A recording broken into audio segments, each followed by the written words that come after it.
প্রথম যুগে তিনি ছিলেন গোলাম। কি ছিল? গোলাম। মানুষের রাখালি করত, বাগান পাহারা দিত, ছাগল চড়াইতো, দুমরা চড়াইতো।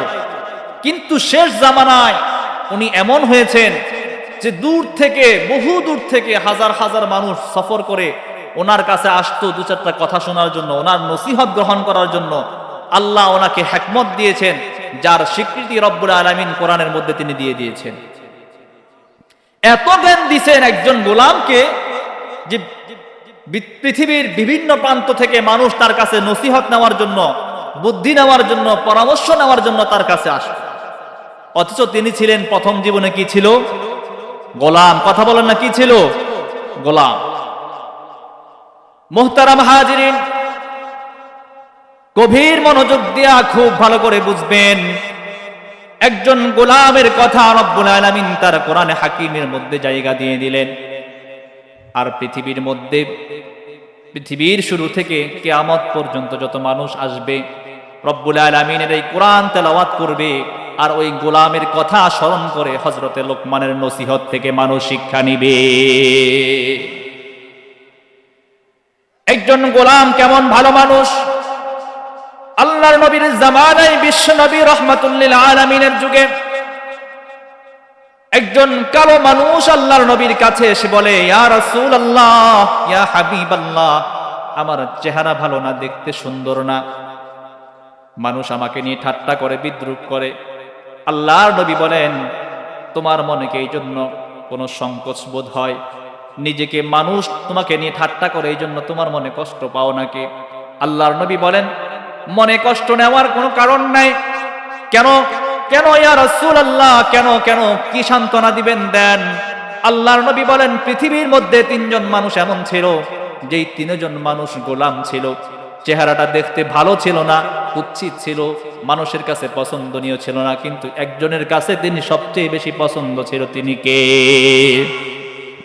আরো জোরে বলেন না, তিনি কে? একজন মানুষের কাছে পছন্দনীয় ছিল, তিনি হলেন রব্বুল আলামিন, আপনার আমার সৃষ্টিকর্তা আল্লাহ রব্বুল আলামিনের কাছে যেই মানুষটা প্রিয়, বলেন পৃথিবীর সমস্ত মানুষ যদি তাকে না দেখতে পারে তাতে কোনো ক্ষতি আছে কিনা? কথা বলেন। কিন্তু আমি পৃথিবীর সমস্ত মানুষের কাছে প্রিয় হয়ে গেলাম, পছন্দের হয়ে গেলাম। আল্লাহ যদি বলে, বান্দা তোরা আমি পছন্দ করি না, আমার কি লাভ আছে? পৃথিবীর সমস্ত মানুষ যদি আমাকে পছন্দ করে, আমার কিচ্ছু যায় আসে না। যদি না আমার রব আমাকে পছন্দ না করেন, আর যদি আল্লাহ রব্বুল আলামিন আমাকে পছন্দ করেন, ভালোবাসেন, পৃথিবীর সমস্ত মানুষ যদি আমাকে অপছন্দ করে, আমাকে না দেখতে পারে, আমার শত্রু হয়ে যায়, কিচ্ছু যায় আসে না। কথা বলেন ঠিক কিনা? এমন তিনজন মানুষ যারা গোলাম ছিল কিন্তু আল্লাহর কাছে অনেক দামি ছিল। আল্লাহর নবী বলেন, আল্লাহর নবীর হাদিসের মধ্যে বলছেন, মুফাসসিরিনে কেরাম তাফসীরের কিতাবের মধ্যে উল্লেখ করে দিয়েছেন, ওই তিনজন মানুষ যারা আল্লাহর কাছে সবচেয়ে দামি ছিল, চেহারা কালো ছিল, তাদের মধ্যে একজন হলো হযরতে বেলাল রাদিয়াল্লাহু তাআলা আনহু। নাম শুনেছেন আপনারা?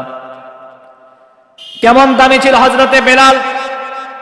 যে হযরতে বেলাল আল্লাহর নবী যখন মেরাজ করলেন, আল্লাহর জান্নাত জাহান্নাম সব কিছু যখন দেখে আসলেন, দুনিয়াতে এসে আল্লাহর নবী বেলালকে ডেকে বলেছেন, বেলাল এমন কি আমল করো যে আমলের কারণে আমি যখন মেরাজ গেলাম জান্নাতের ভিতরে আমার সামনে তোমার পায়ের কদমের আওয়াজ আমি শুনতে পেলাম।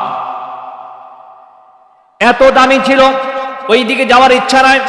দুই নাম্বার, যেই মানুষটা গোলাম হওয়া সত্ত্বেও আল্লাহর কাছে অনেক দামি ছিল, সেই মানুষটা হলো ফারুক আজম হযরত ওমর ফারুক রাদিয়াল্লাহু তাআলা আনহুর গোলাম হযরতে মাহজা রাদিয়াল্লাহু তাআলা আনহু।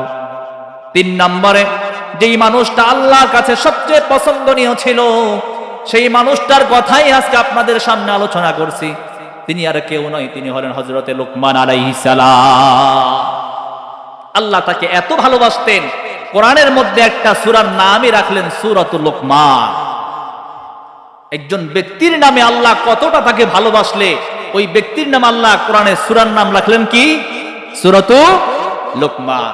এই লোকমান থেকে, সূরা লোকমান থেকে আমি আজকে আলোচনা করছি। হযরতে লোকমান আল্লাহর এত পছন্দ হওয়ার কারণ কি? এত কাছের মানুষ, আল্লাহর এত প্রিয় বান্দা হওয়ার কারণ কি ছিল?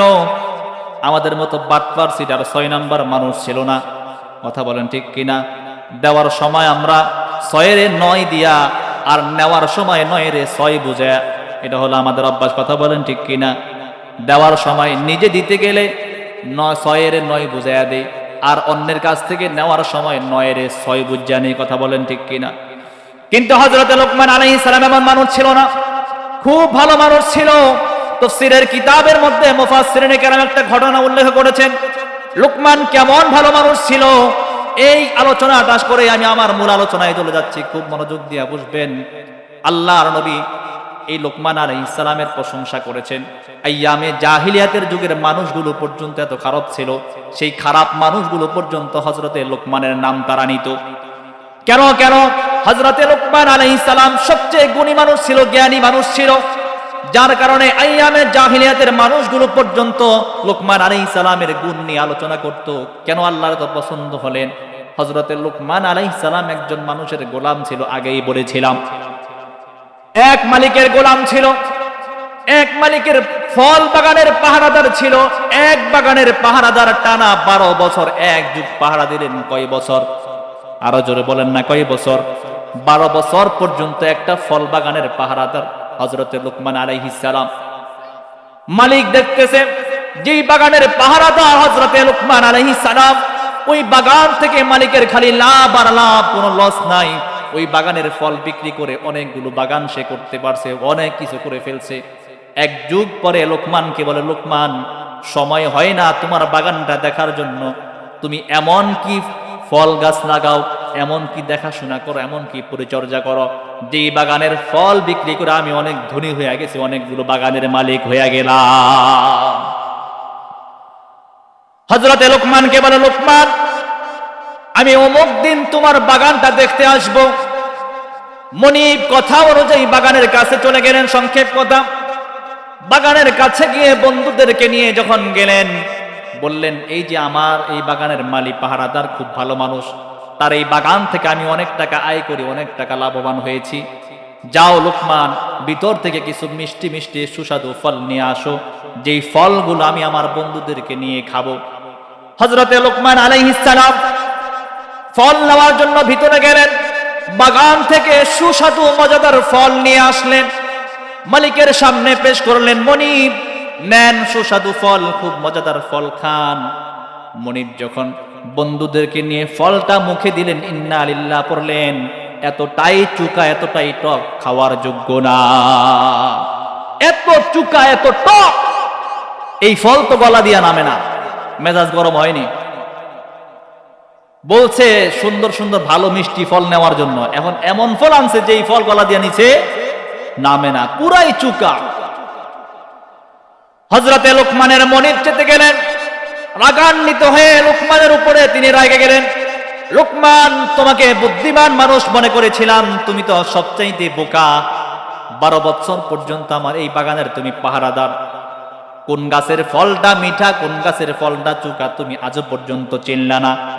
তোমাকেই বলেছি মিষ্টি ফল নেওয়ার জন্য, চুকা ফল এনে যখন আমার সামনে দিলা, তোমাকে তো চুকা ফলের কথা বলি নাই, তুমি কি মিঠা তিতা ফল এগুলো কি চিনো না?